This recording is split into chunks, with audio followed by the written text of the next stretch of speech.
재미없는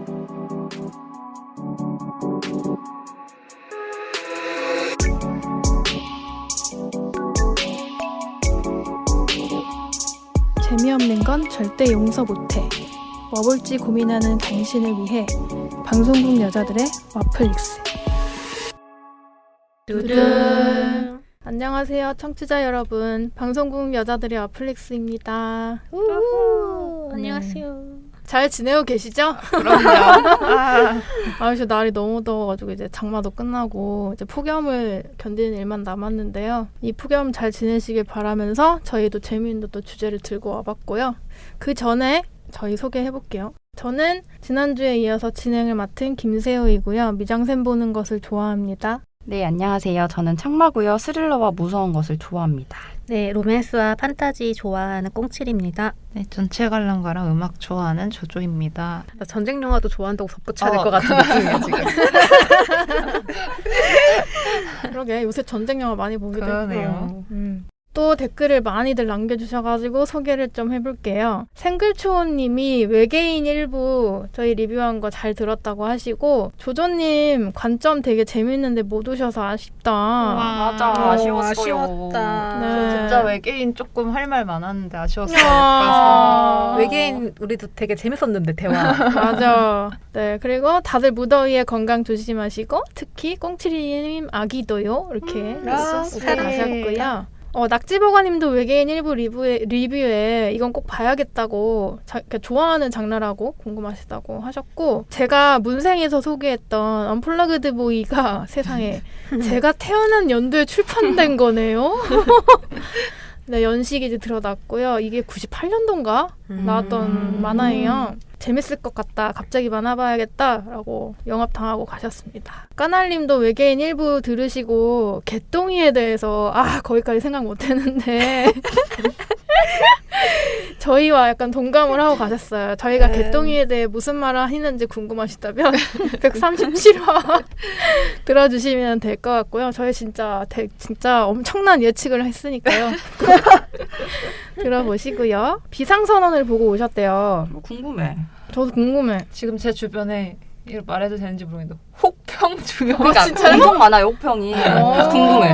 보다가 나갔다고. 진짜 심지어 나갔대요? 네. 근데 까날님 개인적으로는 별 하나 반주겠습니다. 정말 별론가 보다, 다들. 엄청난가 본데요. 그랬고요. 참새라니님이 예전에 아기 낳으셨다고 이제 꽁치리에게 공감을 좀 하고 가셨던 분이 기억이 나요. 툴리를 보시고서도 또 약간 느낀 점이 많으신 것 같더라고요. 막 엄청 눈물을 흘리셨대요. 툴리는 제가 134화에 영업을 했던 그 출산과 육아 영화 특집에서 했던 건데, 배드맘스도 영업당해서 보러 간다. 그리고 마지막에 저희 그 꽁치의 아기 울음소리가 너무 적절해가지고 웃기면서 눈물이 또 나셨대요. 어떡해. 토닥토닥. 네, 아가 울음에 마음이 흔들리지만 끝까지 마무리 잘 해주시는 모습 하트. 진짜 공감하셨다는 게 느껴졌어요. 그러니까. 어떡해. 맘카페에서 만나요. 1000캐시를 후원을 또 해주셨습니다. 너무너무 감사합니다. 그리고 이번에 꽁치의 생일을 맞이하면서, 꽁치 생일이 8월인데요. 와플릭스의 조용한 찐팬으로 자처하시는 어느 분께서 후원을 또 해주시고 가셨는데, 음료 후원. 아주 커다란 커피차. 그렇게 했다.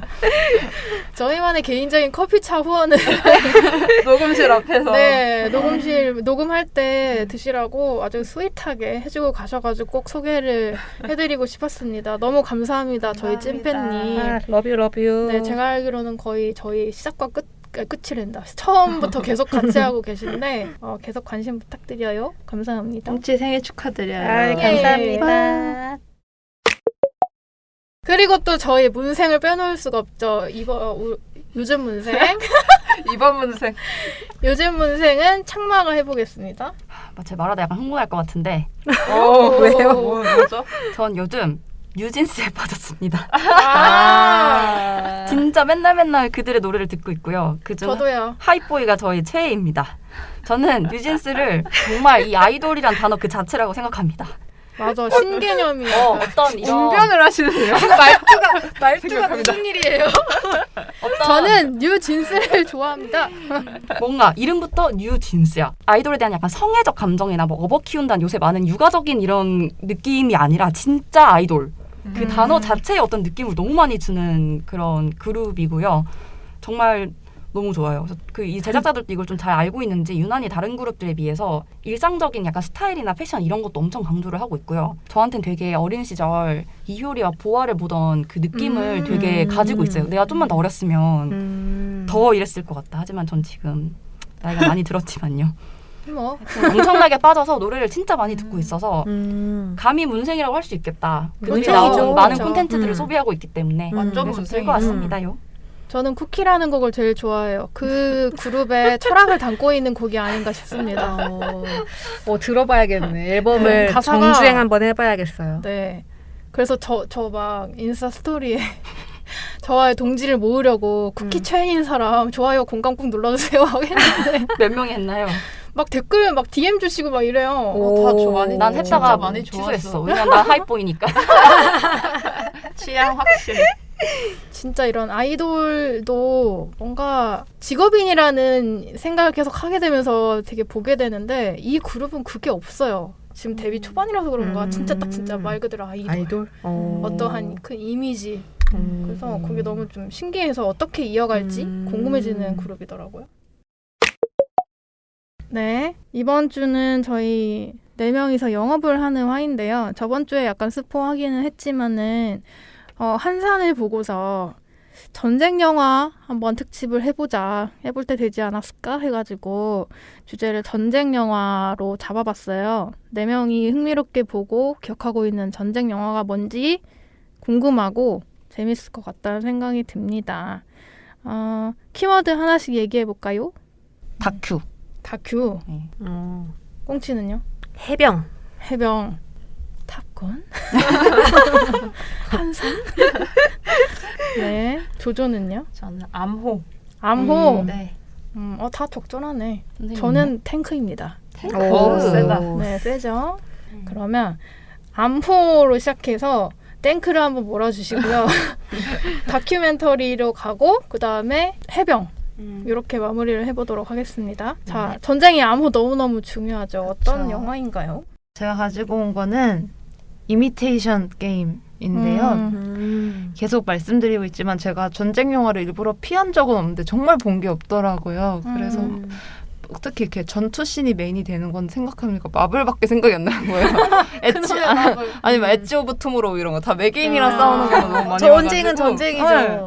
그렇죠. 근데 뭔가 그걸 갖고 오기에는 아닌 것 같아서 하다가 이미테이션 게임을 갖고 왔고요. 이거는 이제 총칼 탱크 전쟁이 아니라 머리 굴리기 전쟁인데요. 2015년에 개봉했고 베네딕트 컴버배치 우리 자주 나오시는 오이 오빠. 네, 되게 자주 다루는 것 같아요. 맞아요. 넷플릭스에서 나오시고 키이나 나이틀리가 주연이고요. 넷플릭스에서 보실 수 있어요. 보신 분들 꽤 많을 것 같아요. 이거는 좀 봤어요. 저는 안 봤어요. 저도 안 봤어요. 그래요?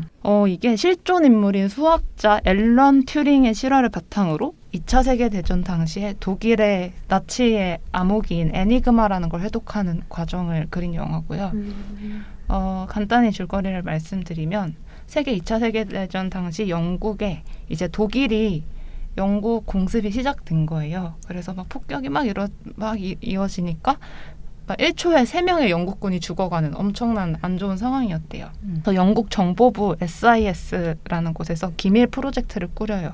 그 나치의 애니그마라는 기계식 암호화 기법을 풀어야 이제 걔네가 어떤 작전을 하고 있는지를 알아낼 수 있고 그래서 그걸 풀 수 있는 사람들을 찾기 시작하는데요. 그 프로젝트의 인터뷰를 보러 간 게 베네딕트 컴버배치예요. 앨런 튜링이라는 수학자고 엄청 셜록과 닥터 스트레인지를 섞어놓은 듯한 성격으로 나와요. 실제로 그랬대요. 막 나는 퍼즐과 게임을 좋아하고 애니그마 해독은 그것과 비슷하니까 너네는 날 뽑아야 돼 이러면서 딱 이렇게 앉아가지고 막 얘기를 잘 해요. 안 받아주면 니네 손해다 이런 스탠스로 어떻게 저렇게 해서 거기에 이제 합류를 하게 됩니다. 팀에는 여러 명의 전문가가 함께 다 투입이 되거든요. 막 언어학자도 있고 체스 1등도 있고 막 사람들이 많아요. 근데 이제 튜링은 그 사람들이랑 같이 일을 안 하고 자기 성격을 못 버리고 막 혼자서만 일을 하기 시작해요. 또 완전 외골수적인 그런 성격이었다고 하더라고요. 근데 해독하다 보니까 이게 사람이 할 수 있는 게 아니에요. 기계가 몇 시간에 한 번씩 리셋이 되고 그때 당시에는 없었던 엄청난 기계 기술로 만들어진 암호화 뭐 패턴이었다고 하더라고요. 이걸 우리가 푸는 게 아니라 이걸 풀 수 있는 기계가 필요하다라고 생각해서 새로운 기계를 설계하기 시작해요. 앨런 튜링이. 그게 지금 컴퓨터의 시작이라고 하더라고요. 앨런 튜링이 컴퓨터 공학의 아버지로 불리거든요. 그걸 이제 만들기 위해서 뭐 고군분투를 하는 내용인데 그 기계 제작에 고액의 자금이 필요해서 막 처친한테 편지까지 써서 자금도 받고 이 프로젝트를 성공으로 이끌기 위해서 튜링이 엄청 노력을 하다가 키나 나이틀리가 어디서 나오냐면 튜링이 이제 점점 처음에는 혼자 일했었다고 했잖아요. 나중에는 인정을 받아가지고 팀의 메인 팀장이 돼요. 그래서 언어학자를 잘라버려요. 이거는 언어의 문제가 아니다. 이거는 기계의 문제다. 이 머리의 문제다 해서 신문 광고에 그 10점을 풀이 퍼즐을 내고 이걸 풀 수 있는 사람은 우리 팀원으로 받아들이겠다라고 하는데 그때 키라 나이틀리가 와요. 그래서 여성인데도 와서 팀에 합류를 하게 되고 이제 이 새로운 팀이 하기 시작합니다. 근데 잘 안 돼요. 잘 안 돼서 상부가 한 달 뒤에도 성과가 보이지 않으면 니네 다 잘라버리겠다라고 하는 상황까지 갑니다. 그 뒤에 이제 어떻게 되는지 그런 거를 영화가 보여주고 있는데 역사적 팩트랑 실존 인물을 다룬 영화이기 때문에 저는 전기 영화라 생각하고 그때 이 영화를 봤었거든요. 전기. 네, 완전 위인전 같은 앨런 튜링을 다룬 그냥 그런 영화구나. 세계 2차 대전은 배경이 되는 거고 앨런 튜링이란 인물 자체에 조명을 하거든요. 그 사람이 어떻게 이걸 했고 그거 안에서 어떤 고뇌를 했고 어떻게 마무리가 되는지까지를 전부 다 보여주는데 이번에 이걸 찾아보면서 안 사실이 사실 실제 모습이랑 영화에서 그려진 모습이 좀 달라서 비판을 받은 부분도 있다고 하더라고요. 저는 몰랐었거든요. 봤을 때는. 사실 봤을 때는 영화가 되게 좋다고 생각을 했었어요. 굉장히 몰입력이 엄청나고 베네딕트 컴버배치 당연히 연기력 장난 아니고 여기서도 정말 잘하시고 전반적으로 되게 좋은 영화였는데 왜 비판을 받았냐 했더니 앨런 튜링이라는 인물 자체를 좀 간단히 설명을 드려야 될 것 같은데 앨런 튜링이 진짜 천재적인 학자거든요. 지금 AI의 기본이 되는 것도 만들고 막 그 전사나 컴퓨터, 인공지능 뼈대가 되는 걸 다 했는데 사실 엄청나게 불행한 삶을 살아요. 그 이유가 동성애자였기 때문이었다고 하더라고요. 자살로 41세에 생을 마감을 하는데 그때는 왜냐하면 영국에서 동성애 금지법이 있었어요. 그래가지고 이게 이제 영화의 스포인데 사실 역사적 사실이니까 그치. 네. 스포가 아니지. 아니 이동진이 뭐 어디서 이순신 죽는 거 명량에서 얘기했다고 스포라고 항의받았대요. 그래서 이거를 볼 수도 있겠다 근데. 어디까지 말씀드려야 되나. 근데 이제 앨런 튜링이라는 사람이 이렇게 살았다는 게 이제 이 영화의 배경이니까 그래서 범죄자로 낙인이 찍혀가지고 그때 이제 너 감옥 갈래? 아니면 화학적 거세를 당할래? 이랬는데 나는 연구를 하겠다. 그럼 감옥에 가면 연구를 못하니까 화학적 고세를 당하겠다 해서 여성 호르몬을 이제 강제로 계속 주입을 받았대요. 근데 그러면 사람이 당연히 피폐해지고 호르몬을 억지로 넣으니까 뭔가 뭐 신체적인 변화가 있고 이러니까 이제 나중에 완전 무너졌다고 하더라고요. 그래서 죽음까지 갔는데 그 죽음도 사실 진짜 자살인지 아닌지는 모르고 근데 이제 이 영화는 이 부분에 굉장히 집중을 해서 튜링이 그런 것들을 겪으면서 남들과 섞이지 못하고 고독하고 주어진 상황이 굉장히 수동적이고 이거 되게 슬프게 비극적으로 그려지거든요. 근데 사실 튜링은 좀 쾌활하고 그런 상황에도 막 유럽 여행도 가고 약간 좀 더 주변에서도 인정도 받고 그런 성지향성과 관계없이 이 사람 자체가 굉장히 너무나 업적이 많고 대단한 사람이니까 주변 사람들도 그때 당시임에도 불구하고 되게 잘 받아들였다라고 기록이 되어 있대요. 근데 영화에선 그렇지 않으니까 할리우드가 생각하는 퀴어란 무엇인가에 대해서 그런 얘기가 있었다고 하더라고요. 근데 전 볼 때 당시에는 그 부분을 전혀 모르고 봤었거든요. 그래서 좀 말이 있었다고 하고 이제 2013년에 반세기가 지나고 나서 특별사면 됐대요. 실존 인물이. 그때까지는 범죄자였던 거예요. 1년 후에 이 영화가 제작이 되었고 바로 1년 네, 그래서 여러모로 그런 점이 있긴 하지만 영화 자체로 봐서는 일단 굉장히 잘 짜여지고 잘 만들어진 영화예요. 특히 이제 영국과 베네딕트 컴버배치는 정말 잘 어울리는 그 추적추적하는 색감과 그런 남들과 잘 섞이지 못하는 인물을 연기하기에 최고의 정말. 그래서 영화가 2차 세계대전을 다루고 있는데 뭔가 국가와 국가의 전쟁을 보여준다기보다는 사회와 개인의 전쟁에 가까운 것 같아요, 이 영화는. 그래서 위인이잖아요, 영웅이고. 근데 그런 국가의 프로파간다에 맞지 않는 사람은 결국 어떻게 마지막에 되는가. 잊혀져 버렸고 영웅 대접을 받지 못하고 이런 영웅들이 사실 엄청 많을 거라고 생각하면은 좀 착잡해지기도 하죠. 그래서 앨런 튜링이라는 사람을 아예 몰랐던 상황에서 어쨌든 이 영화를 보면서 아 이런 케이스도 많이 있겠구나라는 생각을 했고 마지막에 튜링이 그런 걸 해요. 취조를 받다가 이미테이션 게임을 하자 해요. 이 영화 제목이잖아요. 이게 튜링 테스트라는 게 있거든요. 기계랑 인간이 얼마나 비슷하게 대화할 수 있는지를 앨런 튜링이 이제 그걸 알아내기 위해서 고안한 테스트래요. AI 테스트 같은 건데 인공지능 연구의 초기 단계에서는 인간에 준하는 지능을 가진 기계가 무엇인가를 판단하기 위해서 이 테스트를 한대요. 근데 튜링이 자기 자신을 가리키면서 그 테스트를 한 거야. 나는 기계인가 인간인가. 그러니까 이 전쟁에 이기기 위해서 튜링은 이용당했잖아요, 국가에. 그래서 그거 질문을 딱 던지는데 굉장히 저는 거기서 두둥한 거죠. 자기가 고안한 컴퓨터 기계보다 더 기계적인 삶을 산 이 사람을 이야기를 보면서 정말 느끼는 게 저는 많았어요. 생명을 막 저울질해야 되고 살릴 수 있는 사람이 있는데 전쟁을 더 승리로 이끌기 위해서 그 사람을 그냥 버려둬야 되고 이런 걸 보면서 아 전쟁이 뭐냐 정말 이 일차원적인 질문까지 가는 진짜 전쟁이 뭐지? 그리고 이 영화가 저는 또 마지막으로 좋은 점은 음악 감독이 알렉산드르 데스플라인데 제가 제일 좋아하는 영화 음악 감독이에요. 웨스 앤더슨 영화 다 하시고 쉐이프 오브 워터 하시고 이미테이션 게임도 굉장히 인간의 그런 불안함, 고뇌, 고민 이런 것들을 다룬 영화다 보니까 그 감독 특유의 그런 스트링 잘 쓰는 느낌들이 음악으로 적절하게 굉장히 잘 표현돼서 이 앨런 튜링이라는 사람의 그런 고독감이 음악으로 너무너무 잘 연출이 돼요. 그래서 이것도 영화 끝나고 나서 한번 사운드 트랙 쭉 들어보시면 굉장히 여운이 길게 남으실 것 같아요. 그래서 전반적으로 음악, 연기, 연출은 이 세 박자는 아주 잘 맞은 영화였다. 영업당했어요, 저 지금. 재밌을 것 같다. 저도 약간 전기 영화라서 재미없을 거라는 이미지가 그냥 막연히 있었는데 되게 흥미로운 인물이네요. 거의 사실을 바탕으로 한 픽션이라고 생각하면 될 것 같아요. 제가 가져온 영화는 퓨리라는 영화고요. 왓챠랑 넷플릭스 둘 다에서 볼 수 있습니다. 보신 분 있나요? 안 봤습니다. 다 안 보셨나요? 요거는 2014년에 개봉을 했던 영화고 탱크로 전투하는 그 전차전을 다룬 영화라서 되게 특이점이 있어요. 그 되게 처음에 봤을 때 재밌게 봤던 기억이 있어가지고 소개시켜드리려고 하고요. 감독님은 데이비드 에이어라는 분이고 이거 찍은 다음에 수어사이드 스쿼드랑 버즈 오브 프레이 연출하셨더라고요. 출연은 브래드 피트, 샤이아 라보프, 로건 레먼, 마이클 페냐 그 앤트맨 친구 아시죠? 그리고 존 번탈이라고 그 퍼니셔에 나오는 그분. 그러니까 볼 때 당시에 몰랐는데 다시 보니까 이제 유명해진 분들이 많더라고요.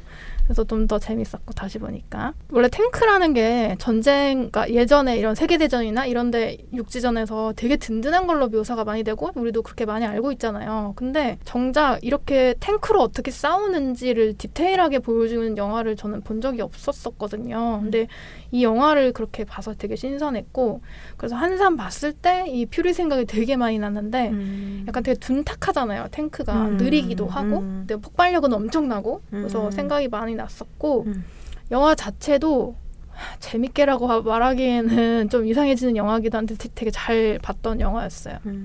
줄거리 조금만 소개시켜드리면 2차 대전 당시에 그 퓨리라는 이름이 붙은 탱크예요. 탱크 이름이 퓨리예요. 그래서 그 퓨리라는 이름이 탱크에 써져 있어. 그래서 그런 탱크를 모는 미군 소대원들의 얘기거든요. 근데 그 탱크 이름이 셔먼 탱크라고 하는 거래요. 되게 조그만한 탱크고 딱 진짜 5명 정도가 들어가는 사이즈라서 한 명이 하나 맞고 뭐 이런 식으로 다 해야 되는. 그래서 여기 대빵이 브래드 피트고 닉네임이 워데디예요. 다 대원마다 워데디. 닉네임이 있는데 말만 들어도 워데디 뭔가 너무 듬직하고 그래서 이 소대 자체가 이 워데디를 대빵으로 이렇게 하면서 전쟁 기간 되게 오랜 시간 동안에 수많은 독일군과의 전투에서 이겨온 되게 베테랑들로 묘사가 되거든요. 근데 영화 시작이 그러니까 직전 전투에서 대원을 한 명 잃은 거야. 그래서 이제 한 자리가 비어가지고 한 명 보충을 해야 되는 상황인 거죠. 근데 탱크도 작으니까 이제 한 명 한 명 굉장히 중요한 역할들을 해줘야 되는 그런 포지션인데, 근데 갑자기 얼굴 허옇고 20살이라고 하는 총을 잡아본 적도 없는 애가 온 거예요. 안녕하세요, 저 여기 배치됐습니다 하면서. 그래서 얘 이름이 이제 노먼이라는 애고, 로건 레먼 배우가 이제 연기를 했고요. 심지어 자기 행정병으로 지금 전쟁에 참여하고 있는데 자기도 지금 내가 왜 여기로 배치된지 모르겠다 이렇게 하는 상황인 거예요. 뭔가 착오가 있었듯. 대원들이나 특히 워데디가 되게 어이없어 하거든요. 이 워데디가 되게 어린 사람을 바라보는 그 눈빛이 약간 영화 내내 좀 뭔가 있어 보이는데 좀 뭐 어쩌겠어요. 이게 배치됐는데 가야지. 노먼이 그러니까 진짜 전쟁의 모습을 본 적 없는 그런 노먼이 퓨리를 타고 이제 다음 임무를 수행하러 출발하면서 영화가 이제 시작을 하는 건데요. 이제 노먼이 처음 겪게 될 그런 전쟁의 면들은 무엇이고 또 퓨리의 대원들이 겪어온 전쟁은 무엇인가 이렇게 잘 보여주는 영화입니다. 이 영화의 특징이라고 할 만한 것들이 몇 개 있는데, 한산이랑 비교하면, 한산은 사실 이 영화랑 비교하면 좀 오락의 요소가 좀 많다고 생각했어요. 엔터테인먼트적인. 근데 이 영화는 되게 좀 더 참혹함에 대해서 절절하게 보여주는 영화거든요. 좀 되게 현실적인 면들, 그래서 좀 잔인하기도 하고 괴로운 장면들도 종종 나오기는 하는데 그걸 되게 가리지 않고 보여줘요. 참혹한 느낌이 많이 들고, 영화 다 보고 나면 물론 잘 봤다는 생각이 들고 되게 잘 만든 영화지만 되게 씁쓸함이 좀 같이 오는 영화였고, 다섯 명인 사람들을 통해서 그런 전쟁에 내던져진 사람들의 그 심리 같은 거를 되게 잘 보여준 영화라서 되게 재밌었거든요. 근데 보면 이제 막 전쟁을 겪게 되는 노먼이라는 애랑 원래 되게 오랫동안 전쟁을 겪어온 이 대원들이 약간 비교되는 부분도 있고, 둘의 시선을 나눠가지고 이렇게 보여주는 게 있는데 그게 되게 재밌더라고요. 이 노먼이라는 친구는 뭔가 어리바리한데 되게 자기 존엄을 지키려고 노력을 하는 친구예요. 아직까지는. 그래서 애가 너무 총도 못 쏘고 자꾸 자기 대원들을 위험에 노출을 시키니까 워데디가 나치 포로 한 명 잡아다 놓고 너 이제 죽여 이렇게 시키거든요. 근데 노먼이 막 너무 괴로워하면서 결국은 나 못 죽이겠다, 나를 죽여라 이런 식으로 자기 존엄을 지키려고 막 해요. 워데디는 결국 어떻게 자기가 같이 손을 잡아서라도 이렇게 죽이는 뭐 그런 장면이 하나 있어요. 너무 괴로워하거든요, 노먼이. 그래서 그런 식으로 시작을 하는데 두 부류의 사람들이 계속 같이 다니면서 노먼의 변화가 또 좀 더 있고, 그리고 대원들의 변화도 조금 있어요. 그게 너무 되게 재밌는 부분 중에 하나인데, 물론 전쟁에서 사람들이 어떤 생각을 하는가를 다루는 영화는 되게 많은데, 이 퓨리라는 되게 작은 공간 안에 그 4-5명 조그만 그 인원의 사람들이 느끼는 거를 좀 되게 거의 가까이서 보는 느낌이 들어서 전 되게 좋았었거든요. 그 퓨리의 대원들이 되게 좀 특이하다기보다는 되게 재밌는데, 전쟁을 되게 오래 겪으면서 살아남은 사람이에요. 그래서 되게 안정되어 있는데 이 전쟁의 지옥도 속에서 근데 뭔가 이상해. 하나씩 이상해요. 고장나 있는 말이 맞고 PTSD 당연히 있는 것 같고 되게 야만적이거든요. 근데 그거를 자기들이 숨기지도 못해요. 그래서 그 대비도 조금 재미있는 포인트고, 그리고 노먼이라는 사람이 여기 끼기 시작하면서 그 노먼을 바라보는 대원들의 반응도 조금씩 재밌어요. 그래서 그게 나중에 클라이막스로 가면서 약간 좀 울컥하게 되는 부분도 있고, 그 또 제가 느낀 게 뭐냐면, 다시 보면서 느낀 건데, 아직도 그 러시아 우크라이나 전쟁이 이어지고 있잖아요. 근데 이런 소식들을 받아보면서 이게 이제 전쟁을 하려면 국가주의만으로는 어떻게 안 되는구나라는 걸 되게 많이 느꼈거든요. 맞아. 러시아 군인들이 납득하지 못하니까 도망가고 이탈하고 탈영하고 막 이런 거 되게 많이 소식이 들렸었는데, 근데 이 퓨리에서는 세계대전 때 얘기니까 그렇지는 않지만 고민하는 게 다 느껴지거든요. 그러니까 나치 당연히 못된 놈들이고 악마들이야. 다 없어져야 돼 라고 생각을 하는 자신과 하지만 나는 사람을 죽이고 싶지는 않은데 그리고 나만의 존엄이 있는데 약간 이게 고민하는 게 너무 적나라하진 않지만 은은하게 다 보여요. 그래서 그게 저는 되게 재밌더라고요. 그래서 그런 거를 좀 어떻게 서사를 이어가는지 궁금하시다면은 보시면 좋을 것 같고, 그래서 그거를 연결시켜서 제가 제일 좋아하는 씬이 하나가 있는데 전쟁 씬이 아니야. 그냥 식사 씬이 하나 있거든요. 약간 완전 간단히만 얘기 드리면, 그 어떤 마을을 점령을 했어요. 독일 마을을 점령을 해가지고 약간 쉬는 시간이 난 거야. 그래서 워덴이랑 노먼이 같이 다니다가 어느 집에 들어가서 식사를 하는 신이 있어요. 거기 집에 있는 여성 2명과. 근데 그 나머지 대원들이 뒤늦게 발견해서 같이 들어온 거야. 근데 되게 이상한 공기가 느껴지는 게 긴장감이 형성되는 장면이 있거든요. 근데 그 이상한 공기가 뭐냐면 이 인간들 왜 지들끼리 인간인 척하지? 약간 이런 공기 있죠. 지들끼리 멀쩡한 척한다. 왜 사람인 척 저러고 있지? 그래서 그 되게 이상한 긴장감을 가지고 식사를 하는 씬이 있어요. 근데 이건 제가 완전 간단히 얘기한 거고 이건 제가 꼭 보셨으면 좋겠는데 궁금하다. 그때 연기들이 장난이 아니에요. 재밌을 것 같아. 네.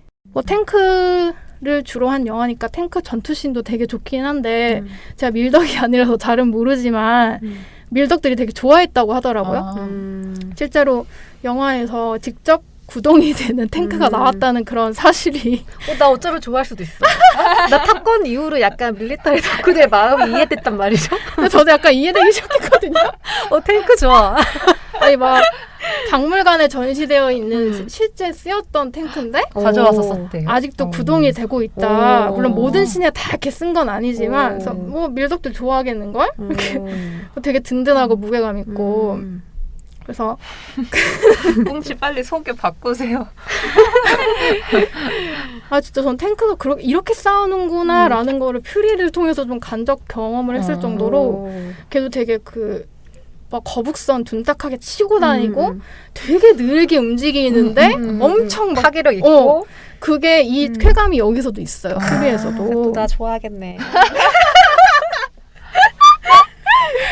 그래서 그런 전차씬이 뭔가 좀 보고 싶다 하시면 이 영화 보면은 후회하지 않으실 것 같고요.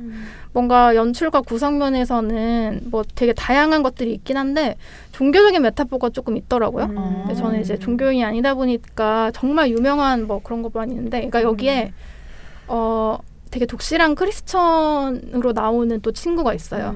걔는 이제 닉네임 바이블인데 확실한데요. 걔가 이제 성경 구절을 적절할 때 하나씩 읽어요. 근데 그게 또 이제 보다 보면은 그게 와닿아. 그런 것들이 좀 영화의 좀 완성도를 높이는 게 아닌가 감성적으로. 그래서 그런 개신교 쪽에 이런 뭔가 종교가 있으시거나 관련 지식이 있으시면은 좀 더 영화를 깊게 감상할 수 있지 않을까 싶고요. 네, 재미있는 영화입니다. 근데 이거 약간 하나 단점 말하고 싶은데 여기서도 여성 캐릭터들한테 예도를 표해야 되긴 해요. 전쟁 영화라는 게 정말 어쩔 수 없나 봐요. 네. 아니야, 어쩔 수 없다고 하면 안 돼. 그래. 그래. 깔깔. 좀 짜증나는 장면이 나와요. 이거 두 번째 보고서 너무 약간 좀 저는 역겨웠는데 또 학살이나 강간이나 이렇게 되겠지 뭐. 그래서 너무 납작하게 또 나오겠지. 네, 납작하긴 합니다. 뭐 그렇고요. 네, 감안하란 말도 못 하겠는데 아무튼 큰 단점이 하나 있습니다. 네네. 네, 치명적인가 본데요. 치명적인 것까지는 아닌데 저는 좀 거슬리긴 했어요. 네. 다음은 다큐. 예, 저는 오늘 아르마딜로라는 영화를 들고 왔고요. 아르마딜로. 아르마딜로라는 동물? 기지 이름이에요. 근데 여기서. 네, 그래서 이렇게 썼고 2010년 영화고요. 마차에서 보실 수 있습니다. 네. 제가 다큐라고 얘기한 거는 다큐멘터리 영화이기 때문이고요. 껄껄껄. 그렇군요. 네. 제가 요새 한산을 준비하면서 전쟁이란 무엇인가에 대해 고민을 또 했고 마침 요즘 읽고 있는 책이 사람 장소 환대라는 책을 읽고 있는데 거기에 그러니까 적에 대한 얘기가 나오거든요. 그래서 그런 포인트도 그렇고 여러모로 그냥 요즘 전쟁에 대한 고민을 좀 하고 있는 차에 이 영화를 봤는데 너무너무 좋아가지고 네, 강력 추천을 하기 위해서 오늘 들고 왔습니다.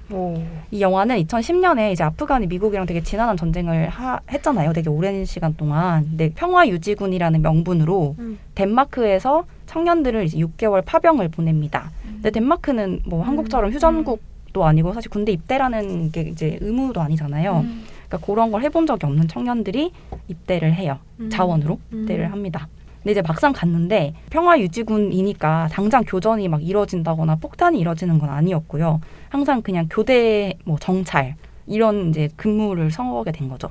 그래서 처음에는 막 이 청년들이 뭐 지루하다 약간 이런 말들도 되게 많이 해요. 근데 그러다가 이제 영화 중반부쯤에 근처에서 폭탄이 터지면서 전우 한 명이 이제 크게 다치고 심지어 옆 부대원들의 3명 병들이 죽게 돼요. 그러면서 점점 이제 긴박하게 돌아가게 됩니다. 그래서 이 영화는 기본적으로 실화이기 때문에 좀 달라요, 느낌이. 근데 이게 되게 봐야 할 이유인데 저는 이런 전쟁 다큐를 처음 보거든요. 그러니까 전쟁 다큐라고 했을 땐 보통 지나간 전쟁에 대해서 뭐 얘기를 한다거나 외상 트라우마를 가진 사람들의 뭐 얘기를 듣는다거나 혹은 뭐 조금 멀리서 뭐 얘기를 한다던가 이런 식의 다큐멘터리인데 이거는 그냥 그 전쟁 안에 들어가 있어요. 그래서 도대체 이걸 어떻게 찍었나 싶을 정도로 나중에 그 인터뷰 같은 거 찾아보니까 촬영 감독이랑 연출 감독이 그냥 둘이 죽더라도 진짜 죽을 수도 있지만 왜냐면 전쟁 한복판이니까 근데 그럼에도 촬영을 했던 거죠. 멀리서가 아니라 바로 옆에서. 그러니까 어느 정도 바로 옆이냐면요. 이제 교전을 하려고 나가잖아요. 군인들이 그럼 마치 카메라가 군인인 것처럼 같이 가고 있어요. 뒤에서. 네, 그런 식으로까지 그러니까 가까이서 찍었고. 근데 이게 난 정말 보면서 신기했던 게 이 현대사회에서 전쟁 영화는 너무 잘 그려지고 있는 거예요. 픽션이. 그래서 이 영화를 보면 이게 영화인지 다큐인지 잘 모르겠어요. 근데 이건 실제예요. 너무 나도 이제 현실적인 느낌이 안 드는 거야. 난 전쟁을 겪어보지를 못했으니까. 그래서 근데 그게 편집 이런 부분에서도 연출도 그래요. 연출과 편집 촬영도 약간 그런 느낌이 좀 있어요. 그래서 이게 되게 진짜 영화인지 다큐인지 구분하기도 쉽지가 않고 또 어떤 컷들은 이제 병사들도 여기 이제 카메라 같은 거 다 달고 다니잖아요. 근데 그런 것도 다 활용을 해가지고 게임 같기도 하고 근데 그게 진짜라고 생각하면 너무 무섭고 그러니까 너무 무서운 거예요. 근데 그거를 막 오락적으로 그린 건 절대 아니에요. 그러겠죠. 네, 근데 너무 이게 너무 이런 다큐를 처음 본다라는 게 있고 둘째는 이 영화의 어떤 의도나 결과적인 게 어떠냐면 전쟁이 사람을 어떻게 변화시키는지를 보여줘요. 근데 흔히 전쟁이 사람을 변화시킨다고 하면은 뭐랄까 뭐 고뇌할 것 같고 갈등할 것 같고 이렇잖아요. 근데 이 전쟁의 폭력성이나 승리 같은 거에 고취돼가요. 사람이 이렇게 변하는 거예요. 그러니까 폭력에 대해서 약 중독되는 느낌으로 변하는 걸 보여주고 싶었던 것 같아요. 근데 이게 비슷한 영화로 허트로커가 있다고 하더라고요. 이건 픽션인데 명작이더라고요. 전쟁 관련한 명작 중에 하나로 꼽히더라고요. 허트로커. 그 캐서린 비글로우 감독이 한 그 영화에 약간 문제의식과 비슷한 좀 그게 있는 것 같더라고요. 그래서 참 어떻게 보면 평화로운 나라에서 출신인 평범한 주변의 청년들이 뭔가 나와 적이라는 이 전쟁의 구도 속에서 어떻게 변해가는지가 되게 잘 보여주고 연출한 대사가 아니잖아요. 실제로 이 사람들이 내뱉는 그 말들이 너무 좋아요. 근데 다 막 다 나오고 얘기했더라고요. 네. 더 충격적인 사실을 또 얘기해줄게요. 근데 이건 진짜 영화잖아요. 그러니까 다큐잖아요. 실제 일이잖아요. 여기서 전쟁 범죄에 의심을 받는 사건이 터져요. 전쟁을 하다 보면 그러니까 전쟁 범죄라는 단어도 되게 생각해보면 되게 웃기다. 그러니까 그치. 전쟁 자체가 전쟁 자체는 사실 폭력인데. 사람을 죽이지만 그거는 오케이 되는 거고 전쟁 범죄는 뭐 민간인이라거나 투항한 그 사람들을 쐈을 때라던가 뭐 이런 거를 말하는데 그거를 좀 의심하게 하는 그 장면이 나오거든요. 근데 그 사건이 있었을 때 연출가랑 촬영 감독은 그 자리에 없었고 이 병사들에게 달아놨던 카메라로 촬영이 됐었는데 이게 나중에 개봉이 되고 덴마크 내에서 엄청난 반향이 있어서 군사 재판이 열렸대요. 근데 공개하지 않겠다. 촬영본을? 촬영본을. 왜냐면 촬영 PD가 찍은 게 아니니까. 그래서 뭐 하여튼 그런 일이 있었대요. 근데 무혐의로 일단은 뭐 되긴 했는데 그 당시에 막 기사가 하루에 수백 개씩 나오고 파병 자체에 대한 뜨거운 논쟁이 벌어졌대요. 이 덴마크에서. 와 감독님 진짜 잠 못 잤겠다 이거. 그러니까. 근데 더 충격적인 사실은 이 영화가 덴마크 정부의 지원을 받아 제작됐대요. 그러니까 대박이다. 이 덴마크라는 나라에서는 이 청년들을 아프간과 그 미국의 전쟁에서 보내는 거에 대한 거를 숨길 생각 없이 이 현장을 담아내야겠다. 함께 이건 고민을 해야 된다라는 목적이었을 것 같다라고 이제 얘기가 있더라고요. 너무 대단한데? 대단한 나라 아니에요? 그러니까 덴마크. 뭐 이걸 되게 선회하는 건지는 모르겠으나 어쨌든 팩트는 정부의 돈을 받아서 이 사람들은 영화를 만들었고 출품이 됐고 뜨거운 반응을 얻었고 재판이 벌어졌고 덴마크여서 가능한 것 같아요. 더 충격적인 건 진짜 여기 나온 4명의 그 파병됐던 주인공들이 어떻게 했어요? 다시 돌아갔어요. 아프간으로. 지원해서. 왜요? 그러니까 잃을 수 없었던 거야. 그러니까 이 영화의 문제의식이 바로 그 부분인 거죠. 이 사람들이 노출돼서. 이거에 점점 하트록랑 비슷한 주제의식인 거죠. 그래서 참 많은 생각을 하게 하는 그런 근데 너무 스포를 다 얘기했나? 거의 결말이거든요. 이게. 아니야 지금 아직 궁금해. 궁금해. 더 네. 궁금해. 하여튼 저는 이게 너무 이거는 그냥 만들어진 것 자체가 참 대단한 다큐다. 몇 년도에 만든 거예요? 그때 2010년 당시 찍고 바로 나온 것 같아요, 거의. 2010년, 11년 막 이렇게. 실시간으로 전쟁을 보여줬겠네. 참 너무 대단한 영화더라고요. 그래서 와 보면서 진짜 그냥 내내 그냥 감탄했어요. 어떻게 이거를 찍었지? 어떻게 찍지? 그 감독도 덴마크 사람이에요? 네, 덴마크 영화 감독이자 다큐멘터리 감독이라고 하십니다. 그랬을 것 같아요. 이제 정부 지원 받은 대단하다 이 다큐 자체가. 그리고 정말 생각할 거리를 많이 준다. 이게 저는 좀 근현대 전의 전쟁, 좀 이제 근대 이후의 어떤 전쟁, 그리고 또 현대전은 또 완전 그치. 현대전은 또 다른 것 같거든요. 뭐 최근에 러시아도 그렇고. 그래서 그 안에서 또 개인을 보는 시선이 이 역사적 시기마다 차이가 분명히 있을 맞아, 거라고 생각이 진짜. 드니까 참 보면서 진짜 많은 생각이 들고, 특히나 이 사람들 이름은 평화유지군이잖아요. 그 명분은 또 전쟁 관련해서 뭐 꼭 한번 보면 좋을 그런 영화예요. 그래서 가지고 왔습니다. 이건 어디에 있나요? 왓챠에 있습니다. 전쟁 영화는 다 전쟁이란 뭘까? 로 끝나는 것 같아요. 그 전쟁이라는 게 내가 전쟁이랑 뭘까 혼자 생각해서 답이 절대 안 나오는 거잖아요. 머리로 할 수 없어. 그거 더 어려운 것 같아. 사실 제가 제일 기대돼가지고 마지막으로 배치한 게 있습니다. 제가 보려고 했다가 안 봤던 영화이기 때문에. 네, 마지막. 네, 제가 오늘 소개해드릴 작품은 자헤드입니다. 자헤드. 우리나라 번역되는 거는 자헤드, 그들만의 전쟁 이렇게 번역이 됐는데 2005년 개봉작이고요. 그 샘 맨더스 감독 작품이에요. 우리 1917 다룬 적 있잖아요. 그 감독이고 우리 1917도 되게 재밌는 전쟁 영화로 이야기했던 게 생각이 났어가지고 그 감독이 만드는 전쟁 영화라고? 라는 마음으로 일단 눌러봤었던 작품이고 제이크 질레날 이라는 유명한 배우가 주인공으로 나오고 피터 사스가드라는 배우가 같이 약간 파트너처럼 나오는데 재밌는 게 제이크 질레날의 매부입니다. 그 매기 질레날이랑 남매인데 매기 질레날의 남편분이더라고요. 그리고 뭐 제이미 폭스라는 또 유명한 배우가 나오는 그런 작품이고 넷플릭스에서 보실 수 있습니다. 지금 되게 순서가 적절하다는 생각이 드는 게 방금 창마가 이야기한 그 다큐멘터리에서의 그 포인트 있잖아요. 그거랑 연결이 좀 돼요. 요것도 실화 바탕이거든요. 실화, 그러니까 이게 1990년 즈음에 그 미국과 이라크의 그 기나긴 전쟁 그 사이에 1991년에 이제 걸프전이 있었는데 그때 파병됐던 미국의 해병대의 이야기인 거예요. 그리고 그때 파병됐던 해병대 중에 한 명이 수어포드라는 사람이 다녀와서 자신의 전쟁 경험을 책으로 써서 냈는데 그게 베스트셀러가 되거든요. 그러니까 그 이야기를 바탕으로 만든 영화이고요. 근데 이게 자헤드라는 게 뭐냐면 미국 그 해병대를 속어 되게 낮춰 부르는 속어예요. 해병대들이 머리가 제일 짧대요. 전체적으로 짧고 옆머리는 조금 남겨두는 그래서 이렇게 보면 약간 병뚜껑처럼 보인다고 해가지고 그게 자헤드라고. 자헤드구나. 자헤드. 그 자. 네, 자헤드입니다. 생각하지 않는 약간 멍청한 군인 그런 느낌으로 약간 속어처럼 해병대를 부르는 말인데, 그러니까 자기들끼리는 뭐 자학하면서 이렇게 할 수도 있지만 남이 자헤드라고 하면은 큰일 나는 네네, 그런 건데 이 제목에서 사실은 이 영화의 그 관점이 드러나요. 그러니까 해병대라고 하면 가장 우리나라도 해병대라고 하면 가장 혹독하게 훈련시키고 거칠고 뭐 그런 이미지가 있잖아요.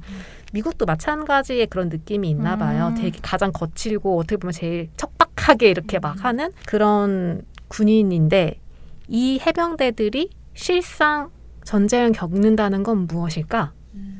그게 이제 드러나는 영화입니다. 저는 이게 묘한 영화예요. 이 영화가 앞과 뒤에 같은 내레이션으로 수미상관을 이루도록 연출을 해놨거든요. 근데 그게 곱씹게 되는 게 있어요. 그거를 근데 스포라서 다 말씀드리기는 좀 애매한데 곱씹다 보면 그냥 이거는 그냥 저의 감상인데 거대한 정치적인 이 맥락에서 전쟁이 행해지잖아요. 항상 전쟁은 사실 정치 그쵸. 안에 있는 건데 그 안에서 군인은 개인이란 말이에요. 약간 꼭두각시 같은 거예요. 장기말 같은 거잖아요. 근데 그 장기말의 존엄성이라는 것은 무엇인가? 그런 생각이 드는 거예요. 그 본인들이 경험을 합리화해야만 하잖아요. 맞아. 전우회라는 건 어떻게 보면 그렇게 탄생하는 거 아닐까? 그런 생각을 하게 만드는 영화였어요. 그러니까 뭔가 내가 굉장히 허망하고 사실은 되게 그렇게 멋진 경험을 한 건 아닐지라도 돌아와서 멋진 척을 해야 할 수밖에 없는 거야. 그런 경험을 사실적으로 그려내는 영화입니다. 되게 한번 이렇게 꼬았어요. 근데 이거를 제 해석인지 모르겠지만 그래서 저는 다른 분들도 이 영화를 보고 어떻게 느끼는지 좀 궁금해지더라고요. 그런 과정이 드러나는 거고 더 자세하게 내용은 얘기 안 할게요. 그러니까 궁금하시면 걸프전의 역사를 찾아보시면 스포가 아니니까 이거는 역사니까. 근데 저는 잘 모르고 봤거든요. 그래서 재밌었던 것 같아요. 모르고 보시는 걸 전 추천드리는데 이 영화의 그 대사가 이런 게 나와요. 우리는 서커스를 했다. 현실과 서커스가 어느 순간 구분되지 않았다. 이런 대사가 나오거든요. 저는 이게 전쟁이란 이런 것일까?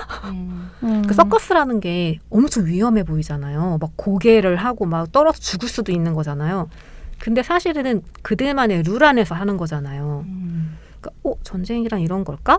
그런 생각을 좀 했었던 영화이고 특히 현대의 전쟁이란 게 막 되게 미사일 한번 쏘가지고 뻥 하면 수천 명이 죽는 그런 전쟁인데 해병대라는 거는 총 들고 혹은 개인이 가가지고 이렇게 막 육탄전 하는 거란 말이에요. 그런 전쟁을 배운 해병대가 미사일 쏴서 수천 명 죽는 전쟁에 투입됐을 때 어떤 경험을 할까?